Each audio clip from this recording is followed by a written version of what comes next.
Hello viewers and welcome to Review Information. In this video I will show you how to enable auto volume adjustment on TikTok. Subscribe to my channel and hit the bell icon to get notified any updates. To begin, open the TikTok app on your phone. Log into your any TikTok account, if you haven't already. Now go to your profile from the bottom right corner.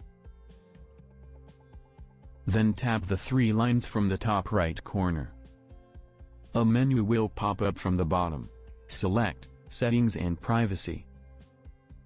Scroll down. Under Content and Activity, tap on Accessibility. Here you will find the new update, Auto Volume Adjustment. If you don't see this, you need to update your TikTok app. Now tap the slider to enable this. From now on, the video volume will be auto-adjusted when you open the app, especially when it is too high. This won't affect your phone volume. So in this way, you can enable auto volume adjustment on TikTok. Thank you for watching. Hope you guys enjoyed my video.